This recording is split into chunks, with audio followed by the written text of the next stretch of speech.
జిల్లా బీఆర్ఎస్లో స్తబ్దత నెలకొంది. ఎమ్మెల్సీ కల్వకుంట్ల కవిత వ్యవహారం తర్వాత నేతలు సైలెంట్ అయిపోయారు. అంతకుముందు కాంగ్రెస్ ప్రభుత్వ విధానాలపై రోడ్డెక్కిన నేతలు కవిత ఎపిసోడ్ తర్వాత మౌనం పాటిస్తున్నారు. అయితే లోపల మాత్రం ఎమ్మెల్సీ నిర్ణయాన్ని కొందరు సమర్థిస్తూ ఉంటే మరికొందరు వ్యతిరేకిస్తున్నారని పొలిటికల్ సర్కిల్స్లో వినిపిస్తోంది. దీంతో పార్టీ అంతర్గతంగా రెండుగా చీలినట్లయిపోయింది. ఇంతకీ ఏ జిల్లాలో ఈ పరిస్థితి ఉంది? కవిత విషయంలో ఎవరి వాదనేంటి? Was the story?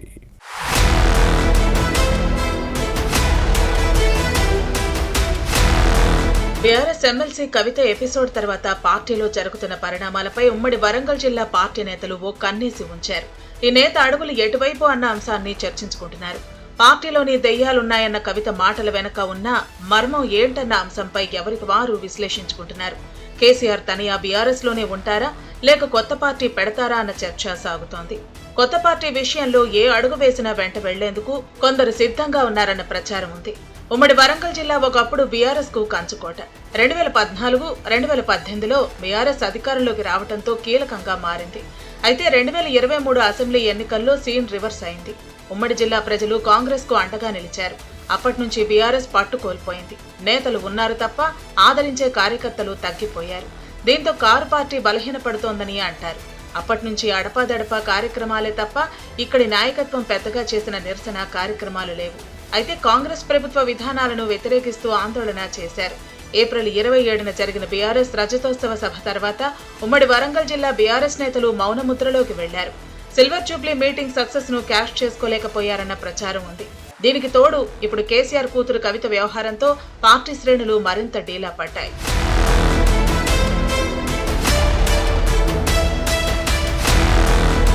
కవిత తన తండ్రికి రాసిన లేఖ బయటకొచ్చిన తర్వాత ఇక్కడ బీఆర్ఎస్ నేతలు ఒక్కసారిగా సైలెంట్ అయ్యారు. ఈ వ్యవహారం ఎటు దారితీస్తుందోనని అంతా మౌనవ్రతం పాటిస్తున్నారు. అయితే చాలా మంది ముఖ్య నాయకులు మాత్రం ఈ ఎమ్మెల్సీ నిర్ణయాన్ని సమర్థిస్తుంటే కొందరు వ్యతిరేకిస్తున్నారని అంటారు. కవిత కొత్త పార్టీ పెడితే వెంట నడిచేది ఎవరన్నది చర్చనీయాంశంగా మారింది. అందుకే ఏం మాట్లాడితే ఏమవుతుందోనన్న ఉద్దేశంతో బీఆర్ఎస్ నేతలు అస్సలు నోరు విప్పటం లేదు. కవిత వేస్తున్న ప్రతి అడుగును ఈ జిల్లా నేతలు నిశితంగా పరిశీలిస్తున్నారు. ఈ ఎమ్మెల్సీ మాట్లాడే ప్రతి మాటపైన అంతర్గతంగా విశ్లేషించుకునే పనిలో ఉన్నారు. పార్టీపై చేసే ప్రతి కామెంట్ ను గమనించి నిర్ణయం తీసుకోవాలన్న ఆలోచనలో ఉన్నారు. తొందరపడి అడుగులు వేస్తే అవి తప్పటడుగులుగా మారితే తమ రాజకీయ భవిష్యత్తుకు ప్రమాదమని భావిస్తున్నారు. కవితలో రాజకీయ పరిణితి కనిపిస్తోందన్నది కొందరి వాదన. ఈ ఎమ్మెల్సీ బీఆర్ఎస్ తో తెగతింపులు చేసుకున్నట్టుగానే కనిపిస్తోందన్న చర్చ సాగుతోంది. ఈ మధ్య ఏ కార్యక్రమం నిర్వహించినా పార్టీ కేడర్ లేకపోవడం, కేవలం తెలంగాణ జాగృతి కార్యకర్తలే అంతా తామై నడిపించడం చూస్తుంటే అఘాతం బాగానే పెరిగినట్టు కనిపిస్తోందన్న విశ్లేషణలు ఉన్నాయి. దీంతో కొత్త ప్రశ్నలు వస్తున్నాయి పొలిటికల్ సర్కిల్స్ లో. ఇప్పుడే కాదు, ఇక మీదట కూడా కవిత నిర్వహించే కార్యక్రమాలకు బీఆర్ఎస్ కేడర్ హాజరవబోదా, ఎవరి దారి వారిదేనా అన్న చర్చలు సాగుతున్నాయి.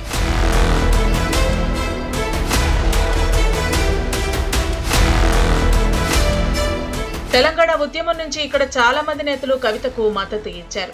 ఈ ఎమ్మెల్సీ నిర్వహించిన బతుకమ్మ సంబరాలు, తెలంగాణ జాగృతి ఆధ్వర్యంలో నిర్వహించిన కార్యక్రమాలకు జిల్లా నేతలు దగ్గరుండి అన్నీ చేసేవారు.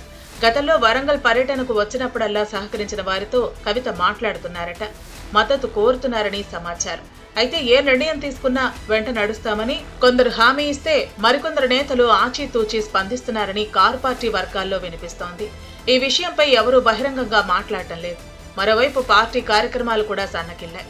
కవిత ఎపిసోడ్ కు ముందు కాంగ్రెస్ ప్రభుత్వ విధానాలపై బీఆర్ఎస్ దూకుడుగా వ్యవహరించింది. కానీ ఇప్పుడు అలాంటి పరిస్థితి కనిపించలేదు. పార్టీ అధినేత కేసీఆర్, మరో కీలక నేత హరీష్ రావుకు కాళేశ్వరం కమిషన్ నోటీసులు ఇచ్చినా ఎవరూ స్పందించడం లేదు. కవిత వ్యవహారం ఎటు దారితీస్తుందో, పార్టీ ఏమవుతుందోనన్న ఆందోళన గులాబీ నేతలను వెంటాడుతోంది. అందుకే అందరూ మౌనంగా ఉంటున్నట్టు తెలుస్తోంది.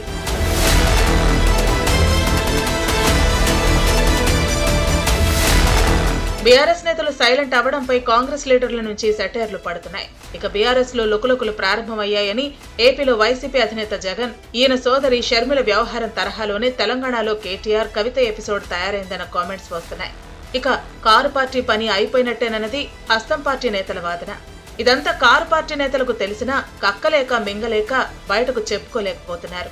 మొత్తంగా బీఆర్ఎస్ నేతల మౌనం ఎటు దారి తీస్తుందో చూడాలి.